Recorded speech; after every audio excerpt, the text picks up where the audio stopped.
বসন্ত সেই কবে এসে গেছে, কিন্তু আগামীকাল আমাদের দরজায় কড়া নাড়ছে দোল পূর্ণিমা। তো দোলযাত্রাও এসে যাচ্ছে, আর তার জন্য আমি জলদি বসে গেছি দোলযাত্রার একটা মেকআপ লুক ক্রিয়েট করতে। বসন্ত মানে রঙের ছোঁয়া, বসন্ত মানে চারিদিক কোকিলের ডাকে নীরবতাকে ভেঙে খানচুর করে দেওয়া। বসন্ত মানে হালকা হালকা ঠান্ডার সাথে গরম হাওয়া মেশানো, যা শরীরকে একদম তরতাজা করে দিয়ে যায়। আর সাথে বসন্ত মানে অবশ্যই পলাশ ফুলের সমারোহ। তো চলো আজকে বসন্তর একটা লুক ক্রিয়েট করতে চলে এসেছি, দেখতেই পাচ্ছ। আর বসন্ত আসার সাথে সাথে কিন্তু বাঙালির মনে প্রাণে একটা রঙের ছোঁয়া খেলা করে। হ্যাঁ, বাঙালির মন রাঙিয়ে চলে যায় কিন্তু বসন্ত। প্রিয় দোল পূর্ণিমা সামনেই চলে আসছে দোলযাত্রা। তো ভাবলাম যে চলো একটা মেকআপ লুক নেওয়া যায়। আর এবার খুব ইচ্ছা ছিল, মানে মনটা টানছিল শান্তিনিকেতনে যাওয়ার জন্য। কোনোবার আমার সেইভাবে শান্তিনিকেতনে যাওয়া হয়নি। তো একদম শেষ পর্যায়ে এসে যখন আমরা বন্ধুরা মিলে প্ল্যান করলাম শান্তিনিকেতন যাব, তখনই দেখছি যে না, ট্রেনের কোনো টিকিট আর খালি নেই, সব টিকিট অলরেডি বুকড হয়ে গেছে। তো অন্য উপায়ে যাওয়া যেত, কিন্তু সবচেয়ে বড় প্রবলেম যেটা হলো, কোনো হোটেল কিন্তু এখন আর ফাঁকা নেই, ওই গিয়ে পথে ঘাটে ঘুরতে হবে। কিন্তু বিশ্বাস করো, শান্তিনিকেতনের বসন্ত উৎসব সেটা আর বলার মতো নয়। সবাই আমরা জানি কত চরম লেভেলের ওখানে উৎসবটা পালন করা হয়। আর সাথে হ্যাঁ, পলাশ ফুল তো রয়েছে। যাই হোক, এবার হলো না, নেক্সট টাইম অবশ্যই যাব। তো চলো এখন আমি যে লুকটাকে ক্রিয়েট করছি সেটার উপরে মনোযোগী হই। তো প্রথমে স্কিনটাকে আমি ভালো করে প্রিপারেশান করে নিলাম ময়শ্চারাইজার দিয়ে। তারপরে আইব্রোজ ড্র করে নিলাম। তো আইলিডের উপরে হালকা করে একটা ফাউন্ডেশন বেস কালার আর কি, যেটা আমার স্কিনের টোনের সাথে ম্যাচ করে। তো সেই বেস কালারের ফাউন্ডেশন একটা অ্যাপ্লাই করার পর এবার জলদি আইশ্যাডোটাকে অ্যাপ্লাই করে নেবো। দেখতে পাচ্ছ ওই নেক পিসটাকে পরে নিলাম, কারণ নেক পিসটা ছাড়া না মানে পুরো মেকআপটা একটু কেমন ফেক লাগছিল।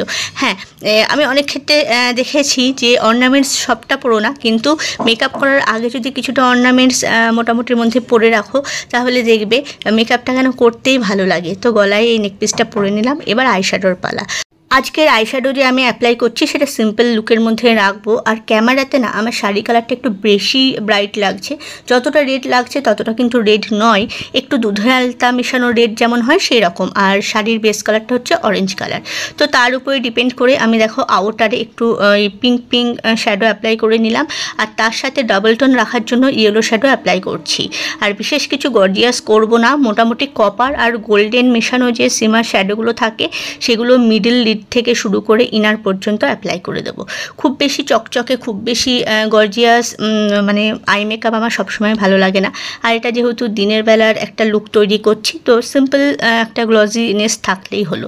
এবারে ক্রাইলনের প্যালেট থেকে আমি স্কিন কারেক্টিং করে নিচ্ছি। আর দেখো হাতে চলে এসেছে সুগারের পাউচ। তো আজকে সুগার ফাউন্ডেশন দিয়েই আমি বেস মেকআপটাকে রেডি করব। ফাউন্ডেশন অ্যাপ্লাই করার পর মনে করে একটা কম্প্যাক্ট মানে ডাস্ট ফর্মে যে পাউডার হয় সেইগুলো আমি ব্রাশের সাহায্যে অ্যাপ্লাই করে নেব। কারণ এখানে না, যে কোনো মেকআপের ক্ষেত্রে বেকিং প্রসেসটা ভীষণ ভাইটাল। সেটা গ্রীষ্ম হোক, গ্রীষ্মকাল হলে তো দেখার নেই, করতেই হবে। শীতকাল হলেও কিন্তু কম বেশি করতে হয়। তো দেখতেই পাচ্ছ আমার ফাউন্ডেশন অ্যাপ্লাই করা হয়ে গেছে। আর হ্যাঁ, আজকে আমি কন্ট্যুর করব না, কন্ট্যুর না করে ডিরেক্ট ব্লাশারে চলে গেলাম। আর এটা হচ্ছে মেবিলিনের একটা রোজ গোল্ড ব্লাশার, যেটা আমার ভীষণ ফেভারিট একটা ব্লাশার। এটা একটা সময় এক্সপায়ার করে গেছিলো ডেট, তো সেইটাকে ফেলে দিয়ে আমি আবারও একটা নতুন বুক করিয়েছিলাম। এই ব্লাশারটার মধ্যে না একটা হালকা সিমার থাকে, যেটা তুমি দিনের বেলায় অ্যাপ্লাই করে ইজিলি বেরিয়ে যেতে পারবে।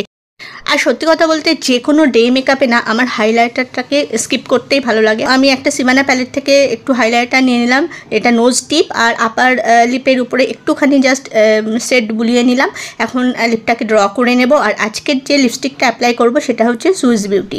তো সুইস বিউটির লিপস্টিকের কালারটা এতটাই সুন্দর, এমনিতেই দেখেছো তোমরা যারা দেখো আমার মেকআপ ভিডিও, আমার একটা দুটো তিনটে লিপস্টিকের শেড মিলিয়ে তারপর স্যাটিসফ্যাকশান আসে।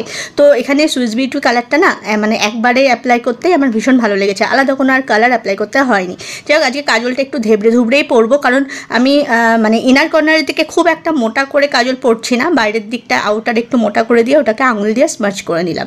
আর দেখো এখানে কাণ্ড করছি কি, ফুল আমি পাইনি, আমার সেরকম কোনো প্রিপারেশান ছিল না যে আজকে আমি একটা মানে হোলি বা দোলের একটা লুক ক্রিয়েট করব। তো এখানে আমার ঘরে গাঁদা ফুলের যে আর্টিফিশিয়াল যে গাঁদা ফুলের চেনগুলো থাকে সেগুলো ছিল, সেগুলো দিয়ে ম্যানেজ করে নিলাম। ম্যানেজ করার নামই তো মেকআপ, তাই না? মানে খুঁতটাকে ঢেকে দিয়ে বা নিখুঁতভাবে সুন্দর করে তোলার নামই হচ্ছে মেকআপ। যেভাবেই পারো তুমি জিনিসটাকে খুব প্রমিনেন্ট করে তোলো। তো অন্য ফুল আর আসেনি, তবে বসন্ত উৎসবের ক্ষেত্রে দেখলাম ইয়েলো কালারটা খুব ভালো মতো মানাচ্ছে। আজকে পিওর গোল্ড জুয়েলারি পরেছি, গোল্ড মানে সোনার বলছি না, মানে গোল্ডেন কালারের কথা বলছি। তো দেখো আমার লুকসটা কিন্তু ক্রিয়েট হয়ে গেছে। আর আজকে আমার ভীষণ রকমের একটা মন খারাপ হচ্ছে, কেন বলো তো? আজকে যখন মেকআপ করছিলাম তখন যেহেতু লেন্স পড়েছে, আর লেন্স পড়লে না কাজল অ্যাপ্লাই করতে গেলে একটু প্রবলেম হয়। সবচাইতে বেশি প্রবলেম হয় শ্যাডো অ্যাপ্লাই করার সময়। তো শ্যাডো অ্যাপ্লাই করার সময় কোনো ডাস্ট ফর্মের কিছু আমার লেন্সের ভিতরে ঢুকে গেছিলো, তো চোখটা নিয়ে ভীষণ ইরিটেট একটা সমস্যা হচ্ছিল। তো অফ ক্যামেরায় আমি যেটুকু পেরেছি সেটা হ্যান্ডেল করে নিয়েছি, তার জন্য অনেকটা সময় লেগে গেছে। আর মেকআপটাও আমার মানে মনে হচ্ছে, তোমরা হয়তো বুঝতে পারছো না, আমার নিজের ক্ষেত্রে না পারফেক্ট লাগছে না। লাইনারটা একটু মোটা করে দেওয়ার ইচ্ছা ছিল, সেটা পারিনি, খুব হালকা করে শ্যাডো দিয়ে অ্যাপ্লাই করে দিয়েছি লাইনার হিসেবে। তো যাই হোক, এটা একটা মন খারাপ লাগছিলো। মানে পারফেক্ট যখন হবে সব কিছু তখনই না ভালো লাগবে।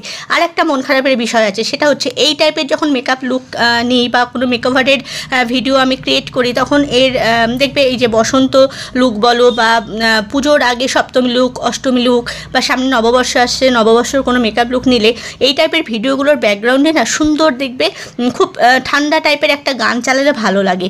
তো কোনো রকমভাবেই কিন্তু ফেসবুক কোনো রকম কোনো মিউজিকই অ্যালাউ করছে না। বাপরে বাপ, যে মিউজিকই দিই না, ফেসবুকের ভিতর থেকেও যদি মিউজিক দিয়ে থাকে, রিলসে যে মিউজিকগুলো সেট আপ থাকে সেইগুলোও যদি দিও, আরে ইনস্ট্যান্ট দেখছি ওগুলো তো কপিরাইট ক্লেম চলে আসছে। মানে আমার প্রত্যেকটা ভিডিও থেকে যে ডলারটা আর্ন করবো সেখানে আমি পাচ্ছি কত 20%, আর যারা ক্লেম করে নিচ্ছে, মানে যে গানটা আমি ইউজ করবো সেটা যদি কপিরাইট ক্লেম চলে আসে তাদের আমাকে 80% দিয়ে দিতে হবে। তো এই ক্ষেত্রে না ভীষণ রকম মানে প্রবলেম হয়ে যাচ্ছে। আর দেখো আজকে আমি বসন্ত লুকটা পুরোটা ক্রিয়েট করেছি, তো এইটার পিছনে একটা সফট মিউজিক যদি আমার থাকতো কত ভালো লাগতো বলো তো। ভিডিওর কোয়ালিটিটা না মিউজিকের জন্য একদম অন্য রকম লেভেলের হয়ে যায়। যাই হোক, এই হচ্ছে আমার টোটাল লুকস। তো বলো তোমরা কীরকম লাগলো মেকআপটা? খুব সিম্পলের মধ্যে রেখেছি। আর এই যে ইয়েলো কালারের যে গাদার চেনটা দিয়েছি, এটার জন্য যেন আমার মনে হচ্ছে আরও বেশি ফুটছে মেকআপটা, কি তাই তো? যাই হোক, জানিও তোমরা।